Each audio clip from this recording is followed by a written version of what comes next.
Hello guys, welcome to edu have this side Sanjeev Pandey. और आज से आगाज हो रही है एक नए वन शॉट सीरीज की, ठीक है, जिसका नाम है सीबीएसई सिंप्लीफाइड। इसके अंदर सिर्फ हम चैप्टर नहीं पढ़ रहे होंगे, चैप्टर के सवाल किस तरीके से आते हैं वो चीज भी हम यहां पर कर रहे होंगे।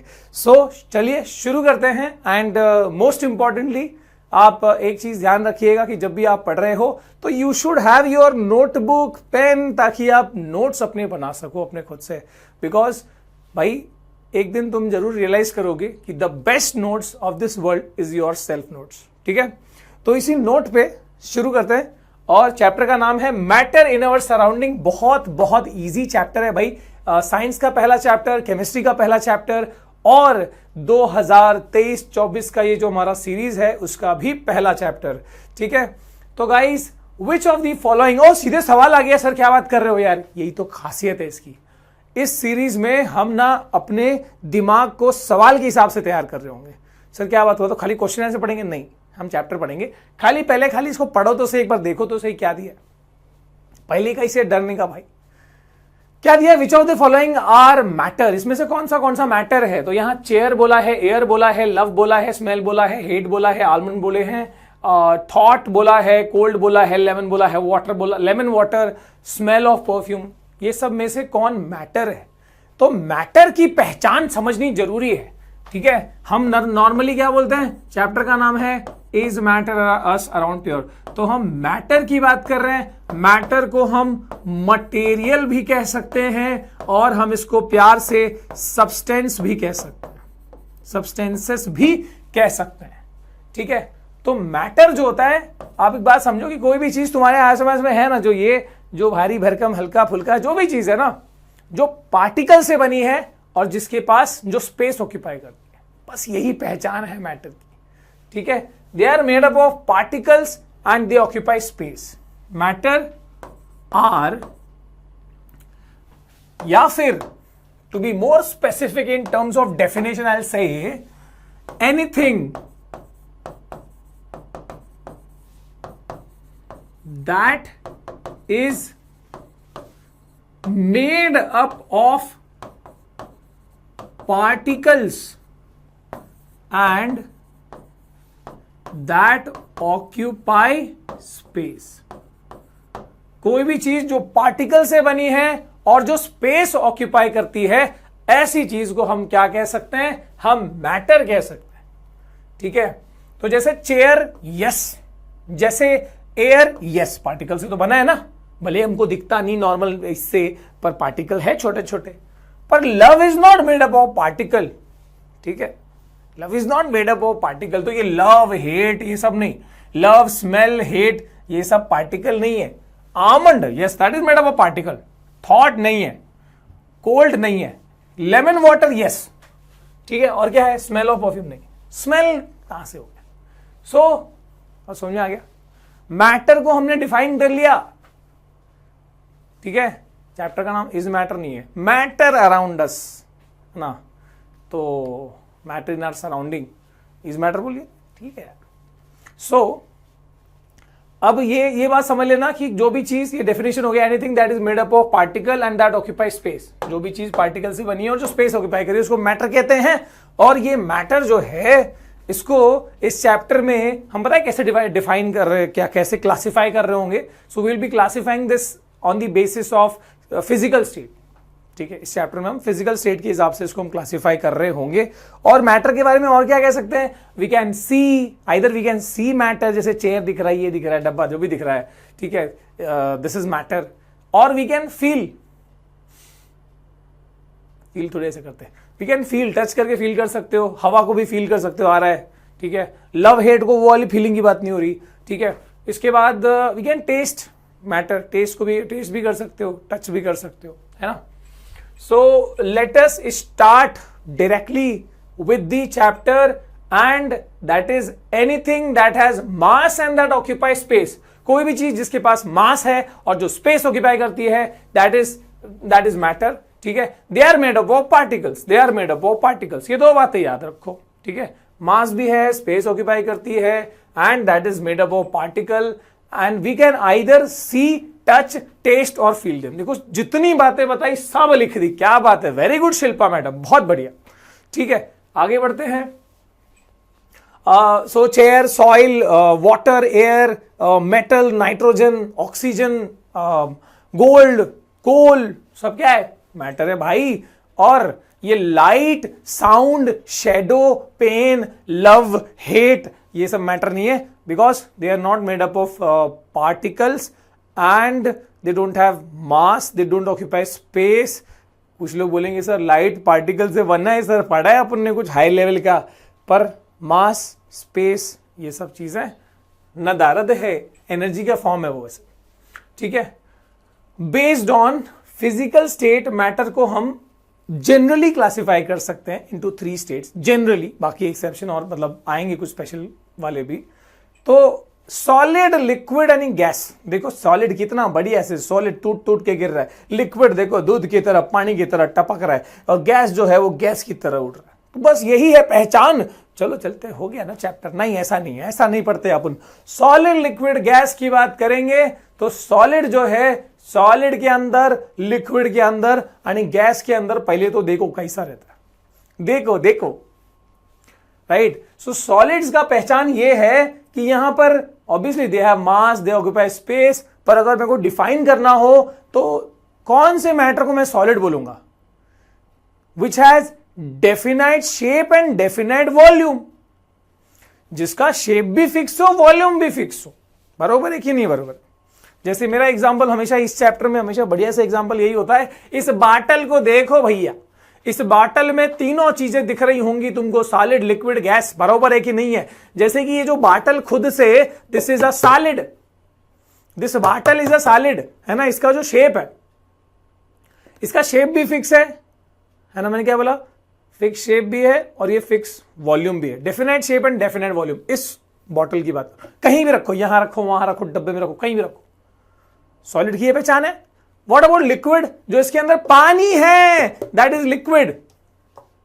अगर मान लो मैं कहता हूं कि इसके अंदर आधा लीटर पानी है, तो ये जो आधा लीटर पानी है, अगर मैं इसको इसे खोल के किसी और प्लेट में डाल दूं तो क्या वो 1 लीटर बन जाएगा? नहीं, वो तो आधा लीटर ही रहेगा। लेकिन क्या इसका शेप बदल जाएगा? यस। तो the shape is not fix but the volume is fixed. आधा लीटर रहेगा। तो मैंने क्या बोला? Solid definite shape, definite volume, liquid indefinite shape but definite volume. और इसके अंदर जो गैस है, ऊपर का जो हवा है, ऐसा खुला और अंदर का पार्टिकल बाहर निकल गया, पूरा इधर उधर फैल गया। तो इसके अंदर की जो हवा है, जो भी बाहर निकली, जस्ट देखो थोड़ा सा निकला, इसके बाहर का अंदर के अंदर का बाहर, क्या उसका शेप फिक्स है? क्या उसका वॉल्यूम फिक्स है? नहीं वॉल्यूम फिक्स है, नहीं शेप फिक्स है, क्योंकि पहले इसके अंदर समा रहा था, अभी वो कोने कोने में पूरा फैल गया, पूरे रूम का शेप ले लिया, पूरे रूम का वॉल्यूम, उसका शेप भी ऐसा आ गया और पूरे रूम में फैल गया, मतलब स्पेस भी उतना ले लिया उसने। ठीक है, जैसे मान लो कि कोई परफ्यूम का बॉटल लाया, खोल, अभी तो बॉटल में था वो, वॉल्यूम उतनी थी, शेप भी बॉटल का था, खोला, पूरे रूम में फैल गया, शेप भी पूरे रूम का हो गया, वॉल्यूम भी पूरे रूम का हो गया। ठीक है, सो बोलने का मतलब ये है, solids have definite shape and definite volume, liquids don't have definite shape, they don't have shape, they don't have definite shape. Shape तो होता है बट डेफिनाइट नहीं, फिक्स शेप नहीं है, but the volume is fixed. Liquid की बात हो रही।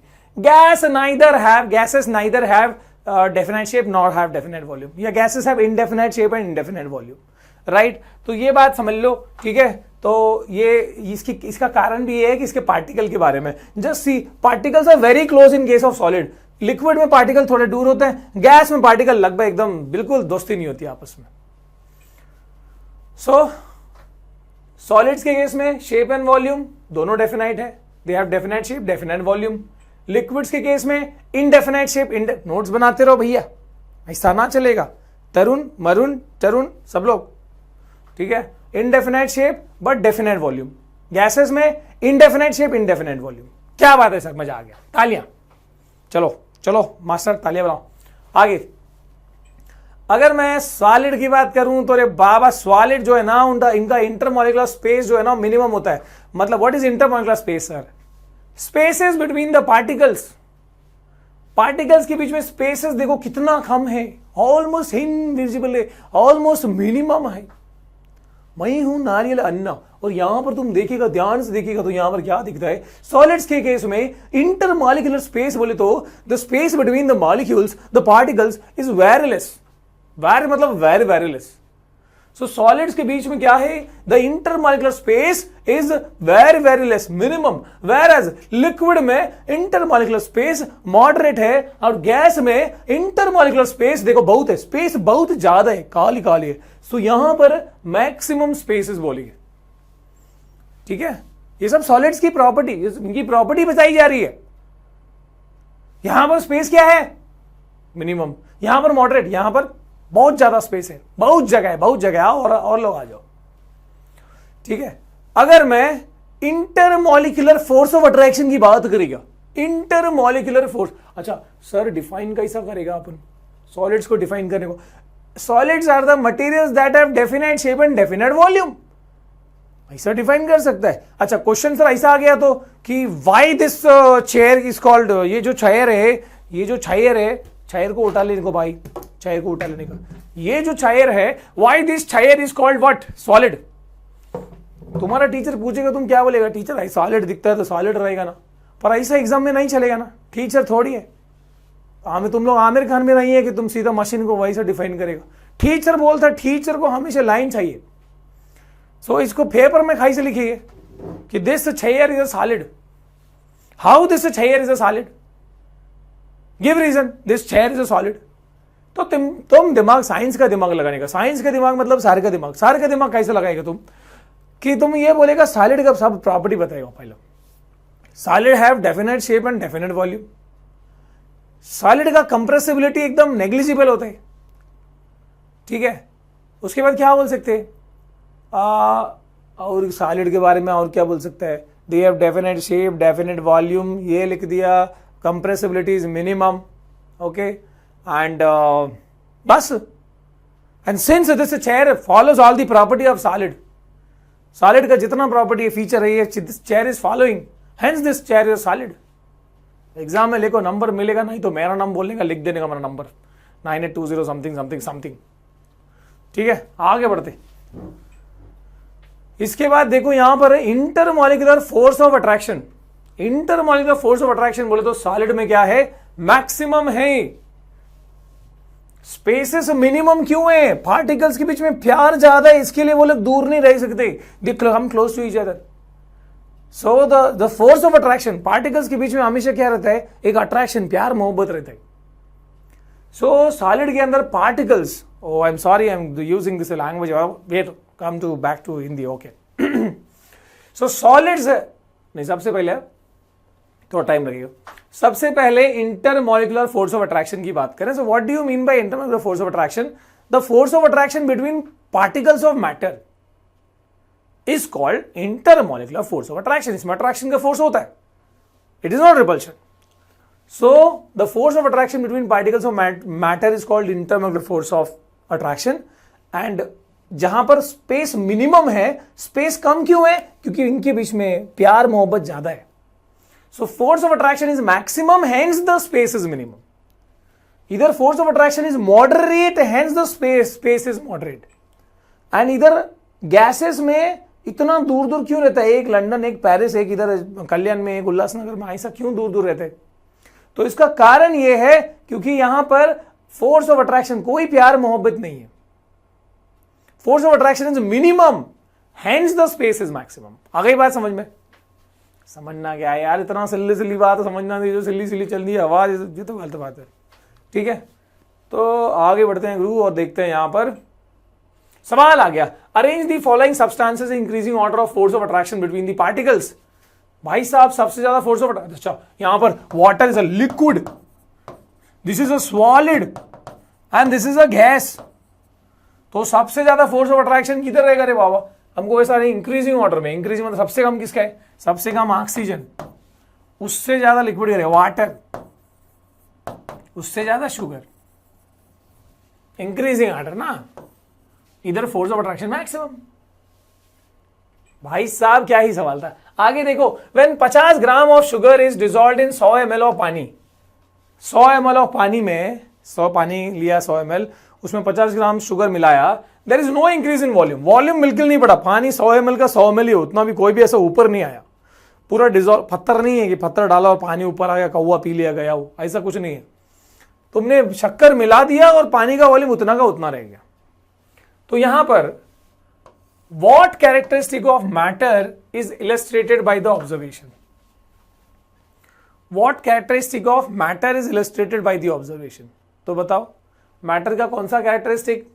तो बेसिकली लिक्विड्स के बारे में है ना ये, कि liquids they have spaces between them, है ना, particles of water have spaces between them, ठीक है। और उन्हीं देखो जैसे यहां पर ये लिया आपने एक ग्लास और इसमें है पानी, पानी बोले तो पानी है, और जब तुमने शक्कर मिलाया तो वो शक्कर उसी के जो बीच में स्पेसेस थे उन स्पेसेस में जाके बैठ गया, मिक्स हो गया, डिसॉल्व हो गया। सो इससे साबित होता है कि वो वॉल्यूम क्यों नहीं बढ़ा, बिकॉज उनके बीच में स्पेसेस था, वो शुगर मिक्स होकर उन स्पेसेस में गया है। ऑलराइट, इसके बाद बात करते हैं अदर स्टेट्स ऑफ मैटर। सिर्फ सॉलिड लिक्विड गैस नहीं होता ना भाई, इसके अलावा भी है। और सॉलिड लिक्विड गैस में मैंने और क्या नहीं बताया, लिक्विड और गैस को ना फ्लूइड्स कहते हैं, they are called because they have the ability to flow। और कंप्रेसिबिलिटी अगर मैं कहूं, सबसे ज्यादा कंप्रेस किसको कर सकते हैं? गैस को, वो अपन आगे देखेंगे। सबसे कम कंप्रेस किसको कर, जिसमें स्पेस ही नहीं है, कंप्रेस कहां का, दबा के, कंप्रेस मतलब अप्लाइंग प्रेशर एंड दबाइंग इट। सॉलिड्स में यू कैन नॉट दबाइंग, स्पेस नहीं है, दबेगा नहीं वो, ज्यादा नहीं। गैसेस को तुम कंप्रेस कर सकते हो। सो मैक्सिमम कंप्रेसिबिलिटी गैस में, मिनिमम किस में? सॉलिड में, नेग्लिजिबल है। Okay, other states of matter की अगर मैं बात करूं तो यहां पर plasma and BEC is Bose Einstein condensate. ये थोड़ा स्पेशल केसेस में आता है, बाद में डिस्कवर हुआ, ठीक है। अगर मैं प्लाज्मा की बात करूं तो क्या है? The state consist of super energetic particles. मान लो सन के अंदर बात करें, सन में हाइड्रोजन हीलियम गैसेस है, तुमको पता होगा। तो इतना ज्यादा टेम्परेचर है भाई, 1,00,000 कितना टेम्परेचर है, उतने टेम्परेचर पे गैस, मतलब तुमको पता है गैस को हीट करेगा तो वो एकदम से फास्ट भागेगा, वो ठीक है, they have more kinetic energy. But इतना हीट कर दिया तो लाखों डिग्री सेल्सियस दे दिया तो क्या होगा? They will have tremendous high energy. और सुपर एनर्जेटिक पार्टिकल्स को हम क्या बोलते हैं? प्लाज्मा स्टेट बोलते हैं। सो सुपर एनर्जेटिक पार्टिकल्स, बहुत हाई टेम्परेचर दिया गैस को, ठीक है, तो वो प्लाज्मा स्टेट में पहुंच जाएगा, ठीक है। तो हमको पता है कि सॉलिड को हीट किया तो लिक्विड को हीट किया तो गैस, ये तो ट्रेंड है, आगे भी देखेंगे अपन। पर गैस को जब हीट किया, इतना हीट किया, सवाल ही नहीं है। वो हम घर पे स्टोव में हीट नहीं कर सकते प्लाज्मा, और गर्म कर प्लाज्मा बनेगा, ऐसा नहीं होगा। वो सन वाला temperature will become plasma, that is called plasma state, ठीक है। और बोस आइंस्टाइन कंडेंसेट भी थोड़ा अलग है, अपोजिट है, इससे अपोजिट है।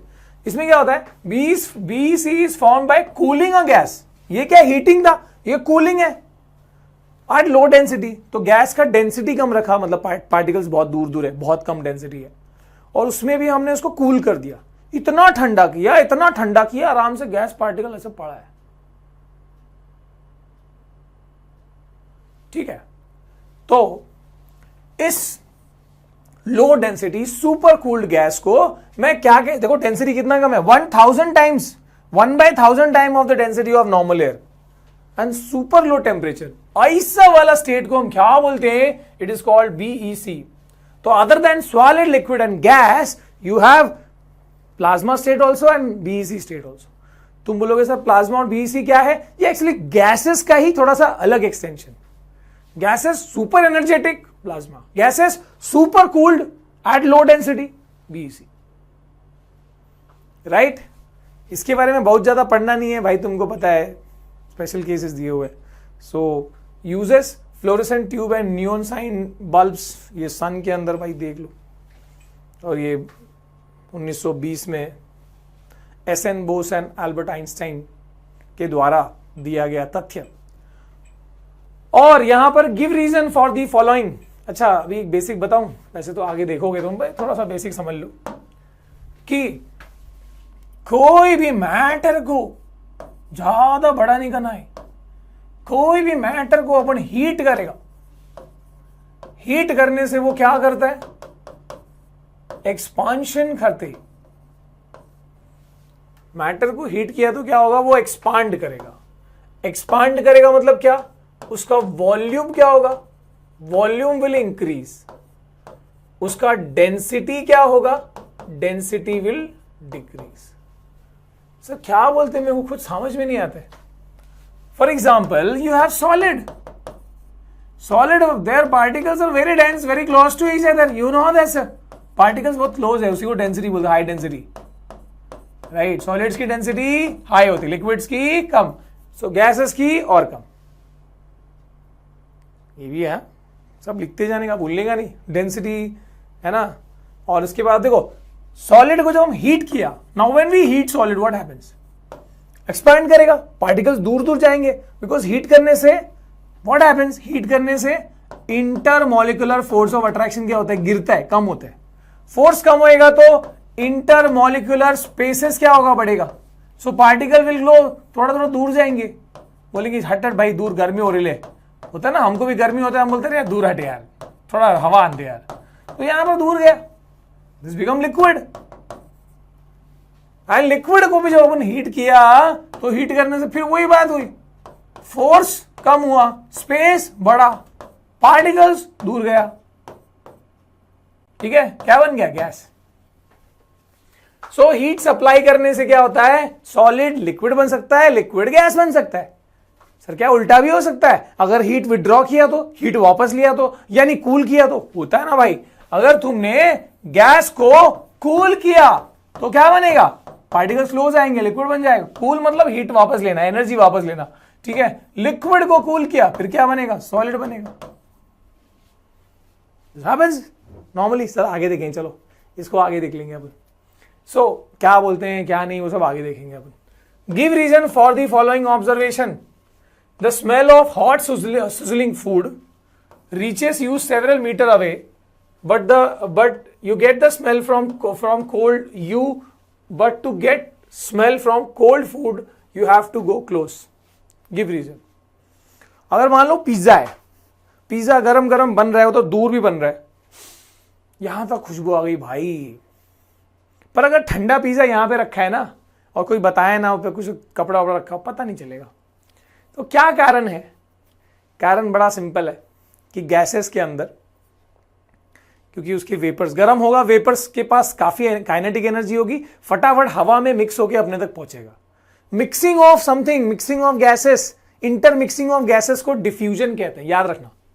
Intermixing of gases is called diffusion, ठीक है, या फ्लूइड्स का मिक्स होना, इंटर में आपस में मिक्स होना, उसको डिफ्यूजन कहते हैं। तो अगर मान लो वहां अगरबत्ती जल रही है, अगरबत्ती का जो फ्यूम था वो हवा में फटाफट डिफ्यूज हो रहा है, क्यों, अरे गर्म है ना, काइनेटिक एनर्जी हाई हो जाती है। जब पार्टिकल गर्म करेंगे, गैस के पार्टिकल्स में एनर्जी क्या हो जाएगी, ज्यादा हो जाएगी, और ये फटाफट हवा में मिक्स होकर हम तक पहुंचेंगे। So because when they are hot sizzling food, उससे निकलता हुआ वेपर के पास हीट है, so it is having more kinetic energy and hence it is mixing faster, यानी diffusion rate is more, it comes close to us. वाह मजा आ गया भाई। वेराज ठंडा खाना में भाई हीट नहीं, काइनेटिक एनर्जी नहीं, सो डिफ्यूजन भी बहुत पुअर होता है, ठीक है। और एक बात, अच्छा ये तो ठीक है, डिफ्यूजन रेट या काइनेटिक एनर्जी क्या होता है सर, काइनेटिक एनर्जी मतलब वही कितना पार्टिकल्स के पास कितनी ज्यादा एनर्जी है मूव करने के लिए, एनर्जी इन मोशन। तो जितनी ज्यादा हीट सप्लाई करोगे क्या होगा, गैसेस की काइनेटिक एनर्जी ज्यादा रहेगी, डिफ्यूजन फास्ट होगा, इंटरमिक्सिंग फास्ट होगा, राइट।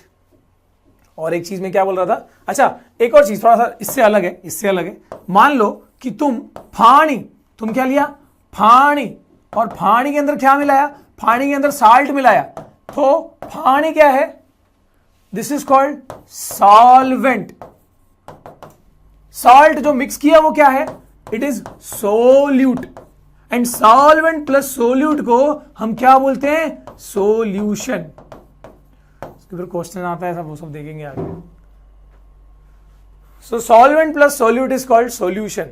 अगर मान लो मैंने कम सॉल्ट मिलाया, तो उसको मैं बोलूंगा डाइल्यूट।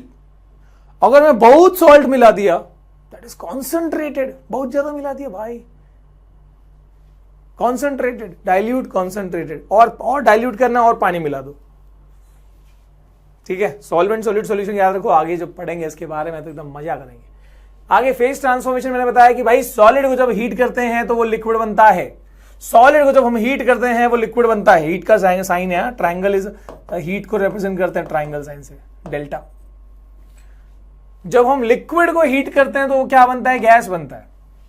जब हम गैस को, अच्छा उल्टा, लिक्विड को कूल करते हैं, सॉलिडिफाई होता है, गैस को कूल करते हैं, कंडेंस होता है। सो हीटिंग से सॉलिड लिक्विड बनेगा, लिक्विड गैस बनेगा, कूलिंग से गैस लिक्विड बनेगा और लिक्विड जो है वो सॉलिड बनेगा, ठीक है। और एक और स्टेट है भैया, ठीक है। अच्छा अभी ये टर्म्स देखो, heating of solid and converting it into liquid is called fusion, या फिर इसको मेल्टिंग भी कहते हैं, अपन मेल्टिंग भी बोलते हैं, बराबर है। और लिक्विड को हीट करके जब हम गैस बनाते हैं उसको हम वेपराइजेशन या फिर बॉइलिंग भी बोलते हैं, है ना। पानी को बॉइल करके गैस बना दिया, सॉलिड को, आइस को फ्यूजन करके अपन ने क्या बनाया, मेल्ट करके हमने क्या बनाया, वाटर बनाया, ठीक है। तो सॉलिड को फ्यूज करेंगे, फ्यूजन करेंगे तो लिक्विड बनेगा, मेल्ट करेंगे तो लिक्विड बनेगा। लिक्विड को यानी हीट किया अपन ने, लिक्विड हीट किया तो बॉइलिंग हुआ, गैस बना। गैस को कूल किया, कंडेंसेशन। एग्जांपल कौन सा है, best example is water vapour ऊपर जाता है और ऊपर बादलों में क्या होता है, वो टेम्परेचर कम है वहां पे और गैस कूल हुआ, टेम्परेचर कम है, गैस कूल हुआ, लिक्विड बना, बारिश गिरी, प्रेसिपिटेशन, रेनफॉल, ठीक है। सो दैट इज कंडेंसेशन, है तो होता है ना। कंडेंसेशन का बेस्ट एग्जांपल इज, भाई ये बॉटल को फ्रिज में डाल दो, फ्रीजर में डाल दो, फ्रीजर से इसको बाहर निकालो, ऊपर कोई पानी का ड्रॉप भी नहीं है, पर फ्रीजर से बाहर निकालो, ऊपर पानी का ड्रॉप क्यों दिखेगा, क्योंकि आसपास का वाटर वेपर इधर आके गैस से लिक्विड बन जाएगा, कंडेंस होगा। सो बाहर का वाटर वेपर कंडेंस, अंदर का पानी बाहर नहीं आ रहा। इस पे कब सवाल आता है तुमको, बाहर का वाटर वेपर कूल हो रहा है ना, ये ठंडा है ना, कंडेंस हो रहा है यहां पे, ठीक है। सो मान लो बॉटल में कोई पानी नहीं भी डाला है, फिर भी ऐसे निकालो, ठंडा करो, ऊपर से बाहर का पानी चिपक जाएगा। वाटर वेपर है ना हमारे आसपास में, मॉइस्चर या वाटर वेपर, ह्यूमिडिटी जो बोलते हैं, ठीक है। अच्छा एक सब्लिमेशन क्या है, सब्लिमेशन के लिए भाई कुछ ऐसे सॉलिड्स है, नॉट, देखो सॉलिड का नॉर्मली क्या है, हीट करोगे लिक्विड बनेगा, लिक्विड कूल करोगे सॉलिड बनेगा, पर और उसको आगे फिर गैस बनेगा। पर देयर आर सम सॉलिड्स, कुछ ऐसे सॉलिड्स हैं जो क्या होता है, जिनको हीट किया तो वो डायरेक्टली गैस बनते हैं। There are some solids which on heating directly convert to them to gas, और उन गैस को कूल किया तो सीधे सॉलिड बनते हैं। ऐसे सॉलिड को सब्लिमेटरी सॉलिड कहते हैं। ऐसे सॉलिड को क्या बोलते हैं, they are called sublimatory solid. Example क्या है, कैम्फर, ओम जय जगदीश हरि, जो वो यूज होता है कैम्फर, कपूर, नॉट करिश्मा कपूर, करीना कपूर, ठीक है। तो यहां पर बैठ जाओ, ठीक है। सो सब्लिमेटरी सॉलिड बोलते हैं उनको, ठीक है। कैम्फर के अलावा नेफ्थलीन बॉल्स, वो जो टॉयलेट में वो जो डांबर गोली या फिर कपड़ों के, है ना, उसमें रखते हैं अलमीरा में एंड ऑल, है ना, ताकि कपड़े खराब। सो नेफ्थलीन बॉल्स, इसके अलावा ammonium chloride, dry ice, solid carbon dioxide. Carbon dioxide को कूल किया ना, गैस होता है वैसे तो, कूल किया तो सीधा सॉलिड बनेगा, उसी को ड्राई आइस बोलते हैं। ड्राई आइस को अगर हीट किया ना तो सीधा गैस बनेगा, उसमें लिक्विड स्टेट होता ही नहीं इनमें, सब्लिमेटरी सॉलिड्स में, ठीक है। Just see this, dry ice हो गया, ठीक है, कैम्फर हो गया, नेफ्थलीन बॉल्स हो गया, ठीक है, दीज आर सब्लिमेटरी सॉलिड्स। ऑलराइट, ये समझ में आ गया कि कैसे अपन फेज को फेज ट्रांसफॉर्मेशन कर सकते हैं, बेसिकली हम सॉलिड को लिक्विड, लिक्विड को गैस, ठीक है। और एक बात, एक बहुत महत्वपूर्ण बात बताऊंगा, you will get best idea for this, I think वो जरूरी है यही बताना। मान लो मैंने एक मिनट, मैंने मान लो पानी लिया, ठीक है। Suppose the water is at 10 degree Celsius, या suppose the water is at 0 degree Celsius. अगर मैं इसको हीट करता हूं तो हीट होने से क्या होगा भाई, सर बहुत सिंपल है, टेम्परेचर बढ़ेगा, टेम्परेचर विल इंक्रीज, बढ़ते बढ़ते बढ़ते 10, 20, 30, मान लो 40 डिग्री बढ़ता जाएगा, 100 तक जाएगा बिंदास, है कि नहीं। अच्छी बात। तो हीट करने से क्या हो रहा है, टेम्परेचर बढ़ रहा है। बहुत मजा आया सर, थर्मोमीटर में चेक कर लिया, मजा आ गया। लेकिन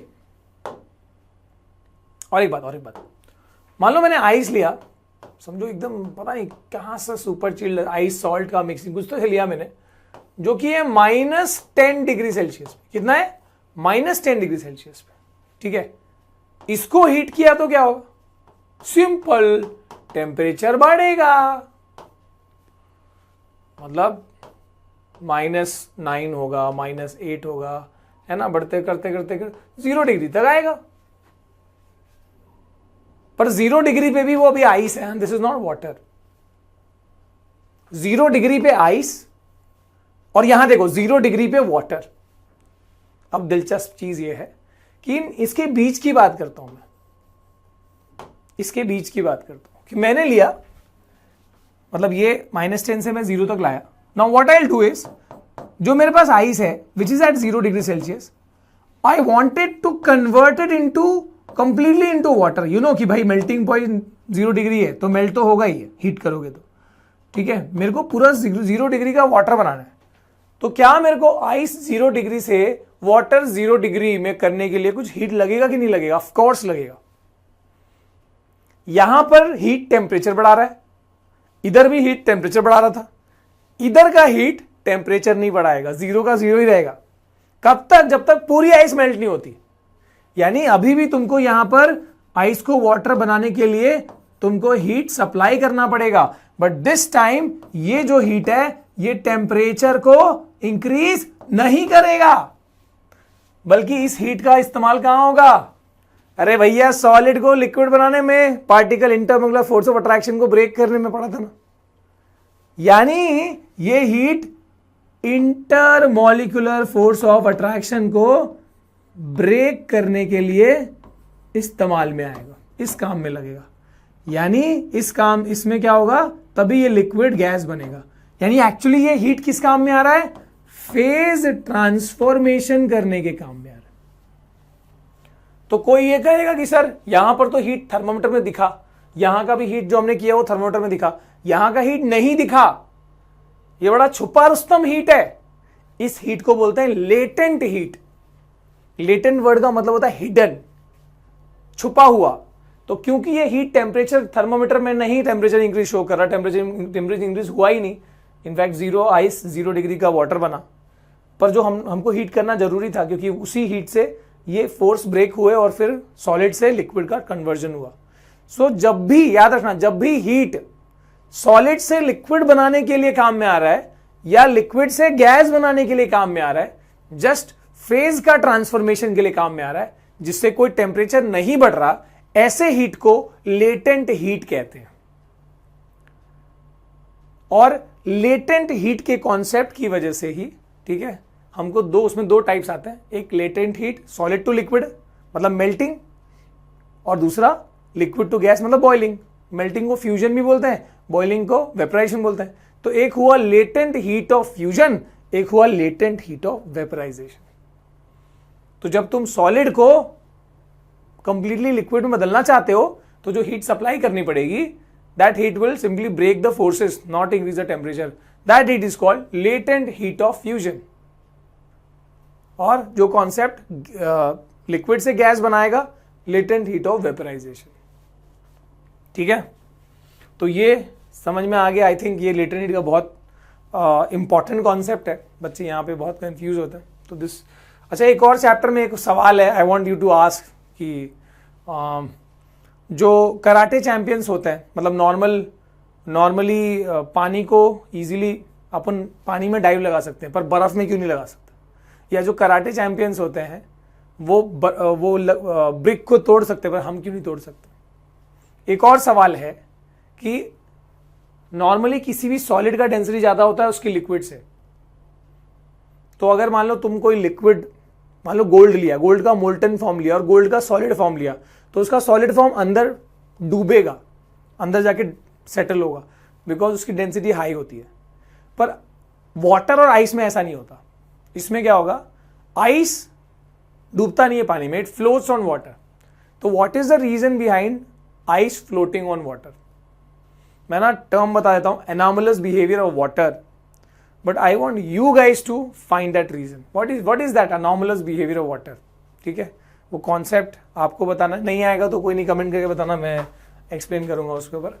ठीक है, but I want you to find this.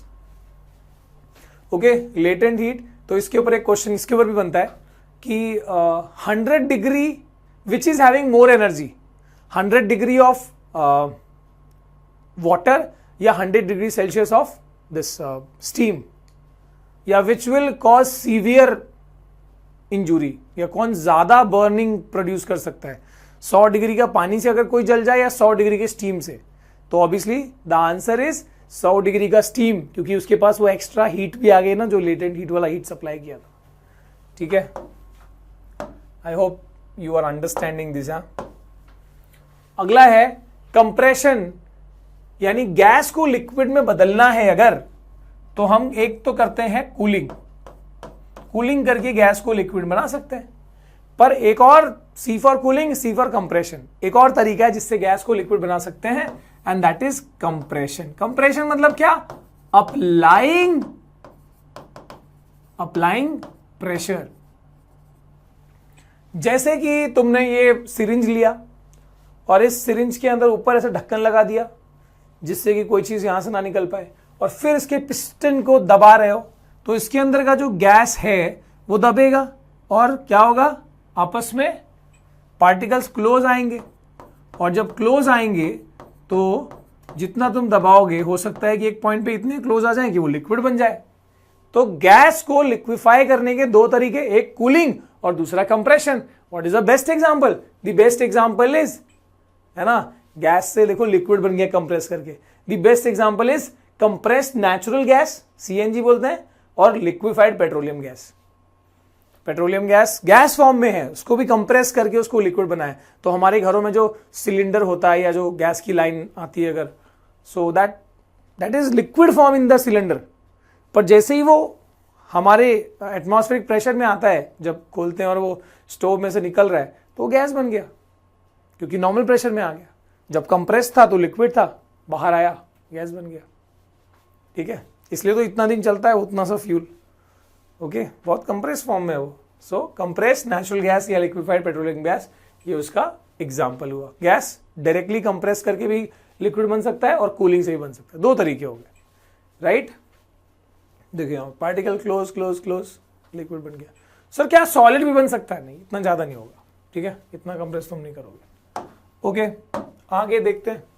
Give reason for the following observation. Naphthalene balls disappear with time without leaving any solid, because of their sublimatory substance. यार वो सीधा वो सराउंडिंग का हीट ले रहे हैं और सीधा का डायरेक्टली वो गैस में कन्वर्ट हो रहे हैं, उसका कोई फॉर्म थोड़ी आएगा.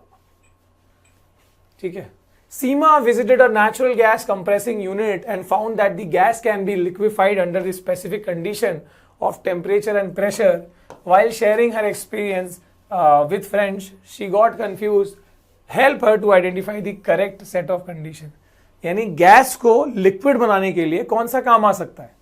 एक तो कूल करना पड़ेगा, यानी टेम्परेचर कम करना पड़ेगा, या तो प्रेशर बढ़ाना पड़ेगा, है ना, हाई प्रेशर लो टेम्परेचर. ये कंडीशन काफी काम आती है.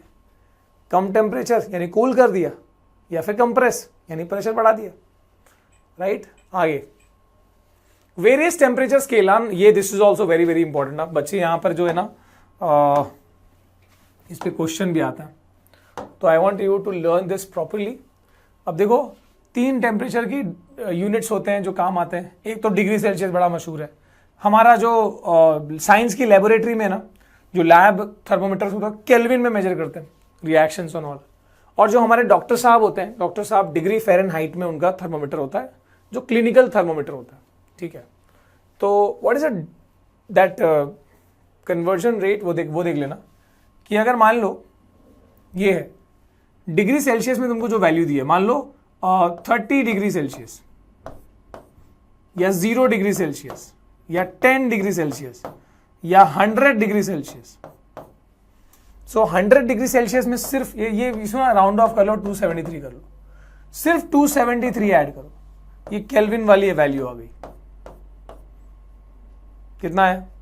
100 प्लस 273, 373 केल्विन. 100 डिग्री सेल्सियस मतलब 373 केल्विन. 10 डिग्री सेल्सियस मतलब ऐड करते हो, खाली 273 ऐड करो।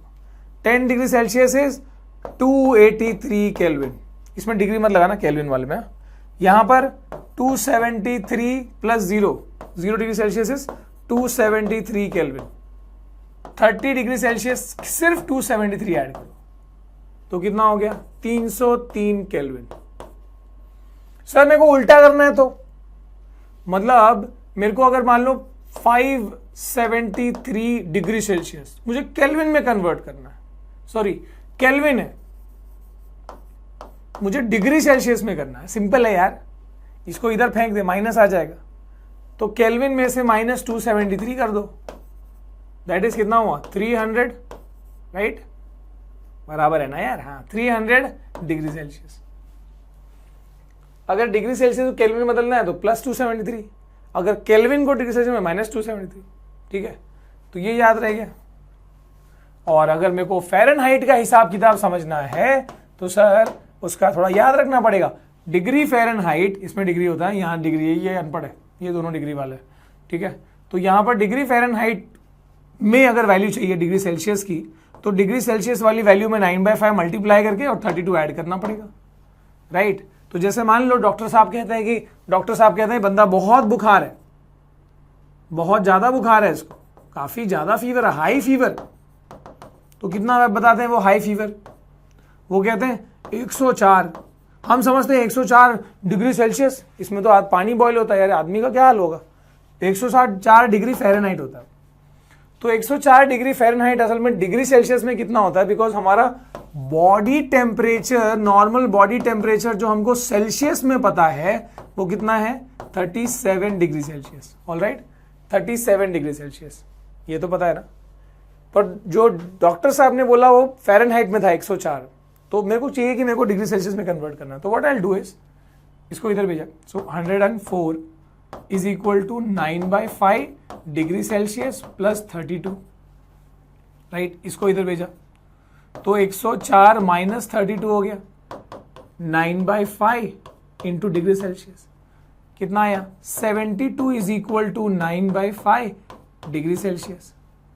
ये 9/5 यहां भेज दो, 72 इंटू 5/9 हो गया, 9 8 जा 72, अभी 8 5 जा कितना हुआ 40, मतलब कितना डिग्री सेल्सियस हुआ भैया 40 डिग्री सेल्सियस। मतलब सोचो हमारा नॉर्मल टेम्परेचर 37 है, सिर्फ 3 डिग्री सेल्सियस बढ़ा तो हम हाई फीवर वाले कहलाते हैं।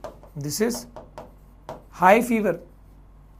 ये रिलेशन याद रखो, 9/5 degree Celsius plus 32 gives you in degree Fahrenheit. तो जैसे मैंने यहां पर डिग्री फ़ारेनहाइट को कन्वर्ट किया, अगर सेल्सियस वाले को कन्वर्ट करना है, मान लो मेरे को दिया है suppose for the matter of fact 80 degree Celsius, 80 degree Celsius, तो बस यहाँ डायरेक्टली वैल्यू पुट कर दो, फ़ारेनहाइट में आने में आसानी से आ जाएगा। सो 9/5 इंटू 80 प्लस 32, 5 1 जा 5 और कितना हुआ 30 हो गया ना, 5 6 जा 30, अभी 9 इंटू 16 जो भी आएगा प्लस 32, आंसर आ गया डिग्री फ़ारेनहाइट में, राइट। तो ये कन्वर्जन याद रखो, ये तो उस पर क्वेश्चन बनते हैं। देखो सीधा सीधा वैल्यू आ गया। On converting 25 degree Celsius 38 degree Celsius 66 into kelvin, तो ऐड कर दो 25 273 प्लस 25 कितना हो गया 8, ये हो गया 9, ये हो गया 2, 298। देखो यहाँ भी है, यहाँ भी लपड़ा हो गया। आगे 38 273, ये हो गया 11, ये हो गया 11, ये हो गया 3, 311। I think this is the answer, ठीक है। बाकी तीसरा तो आ ही गया ना, 2 सेट हो गए। तो when a solid melts its temperature remains same, where does the energy go, ये मैंने ऑलरेडी बता दिया। This concept is called latent heat का कॉन्सेप्ट, कि जब सॉलिड को हीट कर रहे हो, उसको मेल्ट कर रहे हो, तो मेल्ट कैसे होगा, लिक्विड कैसे बनेगा, हीट सप्लाई करोगे, वो इंटरनल फोर्स ऑफ अट्रैक्शन को ब्रेक करेगा, तभी तो लिक्विड बनेगा। So that heat doesn't increase the temperature, it actually breaks the force of attraction, यानी that heat simply does the phase transformation, since it is not shown in the thermometer, temperature नहीं बढ़ रहा, hence it is called latent heat of fusion and vaporization. Why does the temperature of substance remains constant during the melting and boiling? So देख लो, the temperature of substance remains constant at its melting and boiling points until all the substance melts off the or boils, because the heat supplied is continuously used up, changing the state of the substance by overcoming the force of attraction between the particles. This heat energy absorbed without showing any rise in temperature is giving name latent heat of fusion या latent heat of vaporization, depending on fusion कब बोलेंगे, जब solid से liquid, vaporization कब बोलेंगे, liquid से gas का transformation है. Concept of latent heat, latent word का मतलब क्या है, इसका मतलब है hidden, right? So during phase transformation, heat is supplied to substance. Do not increase the temperature because it is used to break the IMF. ठीक है? That is essential for phase transformation. Since the thermometer cannot show this heat, it is called latent heat, right? तो यहां पर देखो, मान लो एक solid है, अच्छा ग्राफ दिया है, बढ़िया. मान लो एक सॉलिड है, इसको हीट करोगे, पहले क्या होगा, टेम्परेचर बढ़ेगा. ठीक है, फिर एक पॉइंट आएगा जो कि होगा मेल्टिंग पॉइंट. मेल्टिंग पॉइंट पे मान लो कि ये वही है, -10 डिग्री सेल्सियस पे आइस है, 0 डिग्री आया, melting point of water ice. तो यहाँ पे मेल्ट होना शुरू हुआ. अब टेम्परेचर नहीं बढ़ रहा, टेम्परेचर देखो कांस्टेंट है थ्रू आउट, यहाँ बढ़ रहा था, यहाँ कांस्टेंट है. ठीक है, तो यहाँ मेल्टिंग हो रही है, पूरा का पूरा हीट कहाँ लग रहा है, फेज ट्रांसफॉर्मेशन में.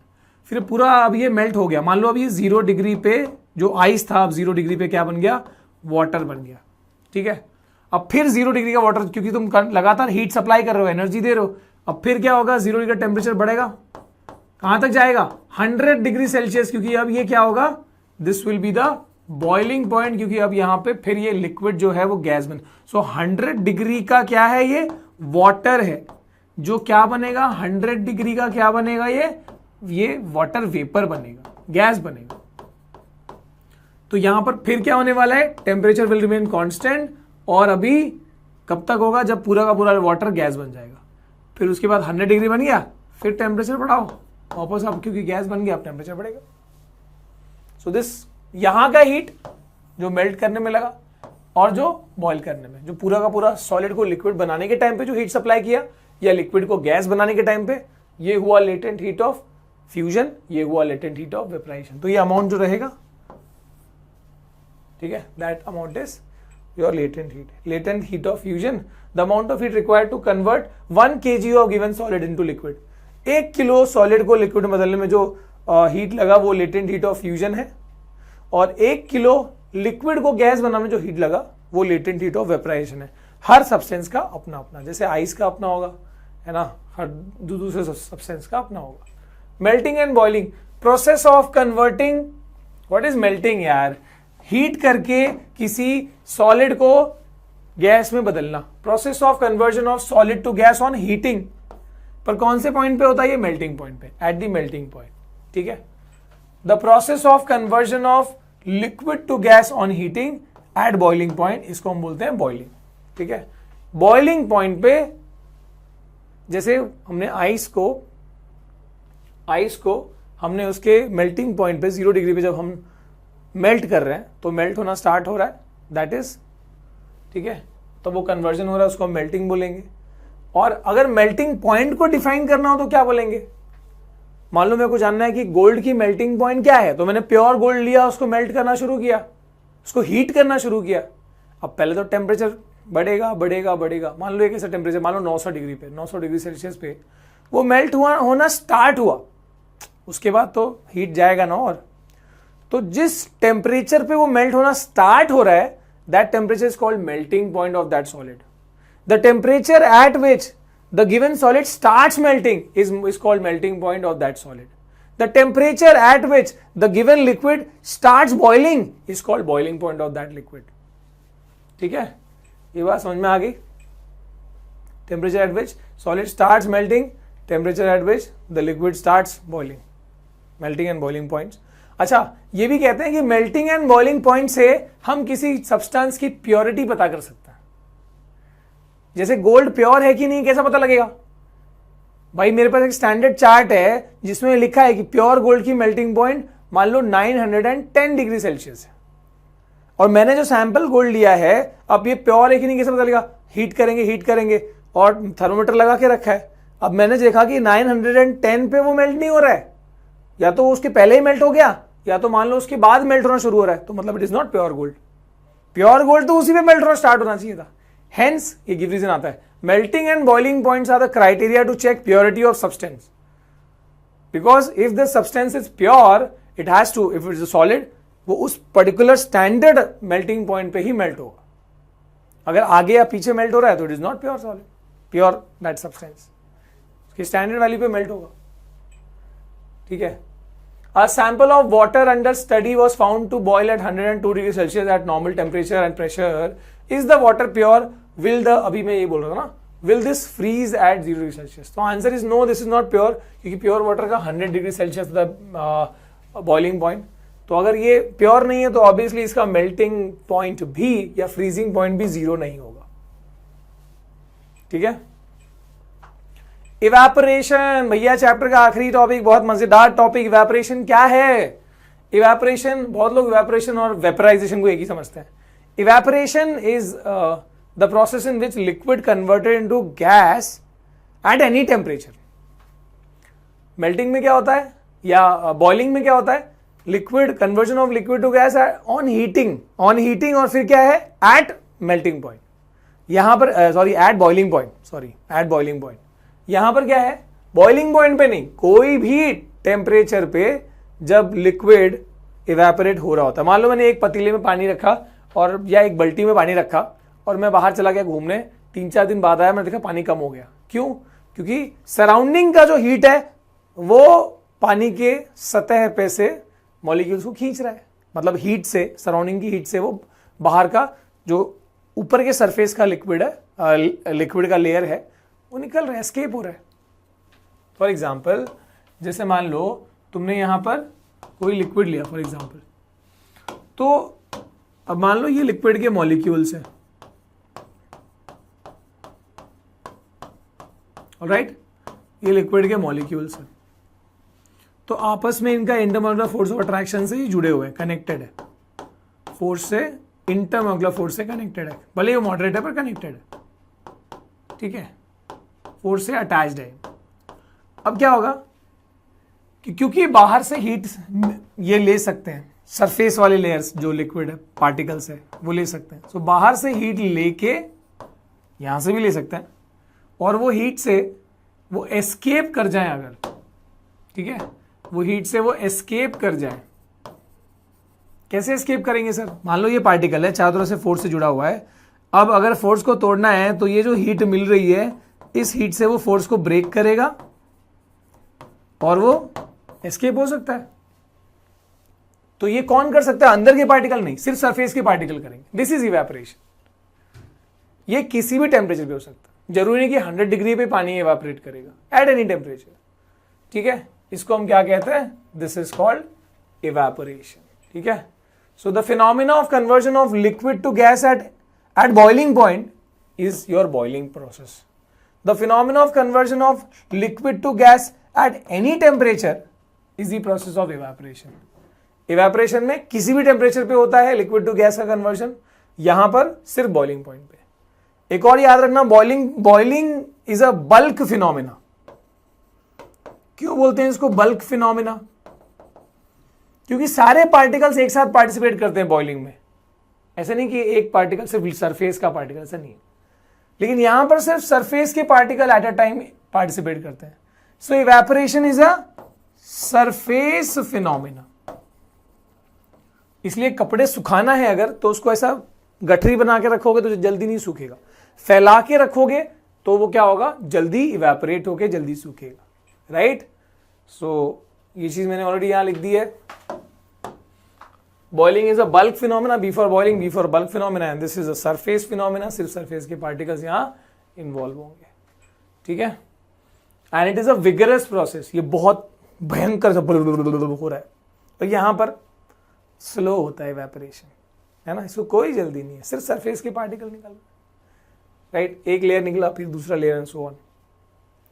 अगर एक ग्लास में पानी लिया और एक पतीले में पानी लिया 1-1 लीटर, प्लेट में लिया तो ऑब्वियसली कौन तेजी से इवेपोरेट करेगा, जो प्लेट में सरफेस फिनोमिना, जितना सरफेस पार्टिकल एक्सपोज रहेंगे उतना ज्यादा हो गया। इवेपोरेशन कॉजेस कूलिंग, इवेपोरेशन से कूलिंग भी होती है। क्यों? अगर मान लो हमने सपोज कि क्या किया, हमने गीला कप टी शर्ट पहना है और उसके बाद मैं एकदम तेजी से भाग रहा हूं, या फिर एकदम हवा है ना पंखे के सामने हो, तो ठंडा क्यों लग रहा है? क्योंकि वो जो पार्टिकल, वो जो पानी के ड्रॉपलेट्स हैं, वो क्या हो रहे हैं, विंड की वजह से या हवा की वजह से वो जल्दी जल्दी हीट लेके निकल रहे हैं। तो बॉडी का हीट निकलना है तो हीट तो लेना पड़ेगा, तो हीट बॉडी का लेके एस्केप हो रहे हैं, इसलिए हमको कूलिंग लग रही है। तो इवेपोरेशन से कूलिंग होता है। ठीक है, factors on which rate of evaporation depends, evaporation का जो रेट है वो कौन सी बातों पे डिपेंड करता है। ऐसा इवेपोरेशन कॉजेस कूलिंग की वजह से ही जो मटके का पानी है वो क्या होता है, ठंडा होता है। जितना गर्मी रहेगा आसपास में उतना ज्यादा फटाफट वो क्या करेगा, पोर्स होते हैं मटके के इसमें, अच्छा वो आएगा सवाल, वो देख लेते तभी। ठीक है, इवेपोरेशन का जो रेट है, जो स्पीड है, वो कौन सी बातों पे डिपेंड करता है, डिपेंड्स ऑन टेम्परेचर। ठीक है, जितना गर्मी का मौसम होगा, समर जितना तेज गर्मी देगा, जितना टेम्परेचर ज्यादा रहेगा उतना कपड़े जल्दी सूखेंगे, यानी इवेपोरेशन भी क्या हो जाएगा, फास्ट होगा। ठीक है, सो temperature is more, rate of evaporation is also more.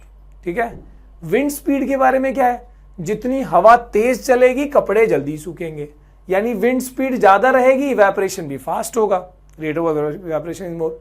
Temperature से भी फास्ट हुआ, विंड स्पीड से भी फास्ट हुआ। सरफेस एरिया, कपड़े को फैला के रखना भी इसलिए जरूरी है, जितना सरफेस एरिया ज्यादा रहेगा उतना इवेपोरेशन फास्ट होगा।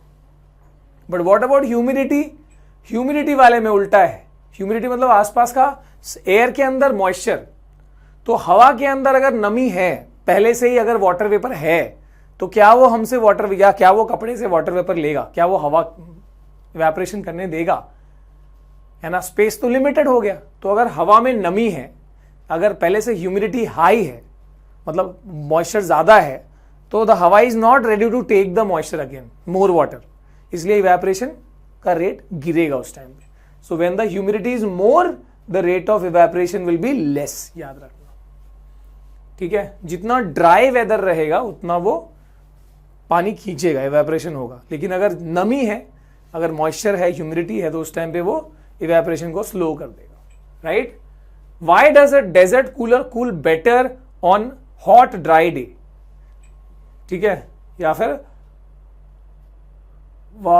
अच्छा एक और सवाल है, why are we able to sip hot tea और milk faster from a saucer rather than cup?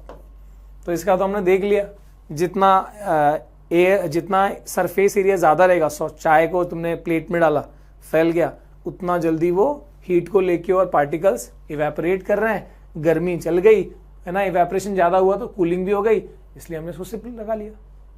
Cup में सरफेस एरिया कम, इवेपोरेशन स्लो, कूलिंग कम होगी। Right, why does desert cooler hot, मतलब बेसिकली वही समझो, डेजर्ट कूलर या फिर तुम मटके का एग्जांपल ले लो, क्यों ज्यादा ठंडा करता है गर्मी के समय? मटका जो है गर्मी के टाइम पे पानी को ज्यादा ठंडा क्यों करता है? तो रीजन ये है कि मटके में पोर्स तो होते हैं, तो इसमें पानी भरा हुआ है। राइट, तो होता ये है कि जो पार्टिकल्स, कोने कोने में पार्टिकल्स हैं, वो पार्टिकल्स इसमें से, पोर्स में से निकल के, छेद में से निकल के कैसे, कब एस्केप कर पाएंगे? जब वो जल्दी जल्दी इवेपोरेट कर पाएगा। एंड सिंस गर्मी के टाइम पे टेम्परेचर जो है, आसपास की सराउंडिंग टेम्परेचर हाई है, तो इसलिए क्या होगा, ज्यादा टेम्परेचर पे वो तेजी से इवेपोरेट करते हैं, तो क्या होगा, वो अंदर की भी हीट को क्या हो जाएंगे, पार्टिकल्स लेके ही निकलेंगे ना, तो अंदर की हीट को भी लेके निकल रहे हैं, इवेपोरेशन से कूलिंग होती है, हमने पढ़ा अभी। तो सिंस वो हीट लेके निकल रहे हैं, अंदर कूलिंग इफेक्ट आ जाएगा। राइट, तो अपन ने देखा। अच्छा, पानी के बोतल पे ये बाहर ड्रॉपलेट, ये मैंने तुमको ऑलरेडी बताया कि चिल्ड वाटर डाला अगर तुमने ग्लास में या बोतल में, तो बाहर पानी कैसे लग जाता है, वो अंदर का पानी बाहर नहीं निकला है, एक्चुअली वो वाटर वेपर को उसने ठंडा करके, वाटर वेपर जो आसपास का था सराउंडिंग का, वो कंडेंस होके वहां चिपक गया। ठीक है, इसके बाद why do we wear summer में कॉटन क्लोथ? समर में कॉटन क्लोथ क्यों प्रिफरेबल होता है? क्योंकि कॉटन के कपड़े जो है उसमें natural, cotton is natural thing, उसमें पोर्स अच्छे होते हैं, छेद अच्छे होते हैं, compare to any synthetic nylon या पॉलिस्टर। तो तो कॉटन के कपड़े में ज्यादा पोर्स होने की वजह से जो अंदर स्वेट बनेगा, जो पसीना बनेगा, वो स्वेट इवेपोरेट करने में कॉटन का कपड़ा हेल्प करेगा, वो स्वेट को बाहर एस्केप करने में हेल्प करेगा, राइट। तो वो ड्रॉपलेट जो स्वेट के होंगे वो कपड़े से निकल के बाहर एस्केप होंगे, और फिर जितना ज्यादा एस्केप हो पा रहे हैं, इवेपोरेट हो पा रहा है, उतना हमको कूलिंग लगेगी। तो कॉटन के कपड़े से गर्मी के समय कूलिंग इफेक्ट क्यों आएगी?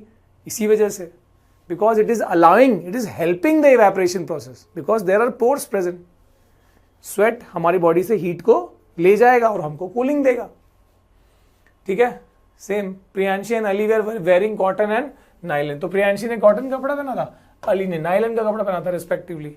Who do you think will be more comfortable? Obviously जिसने कॉटन पहना था, ठीक है।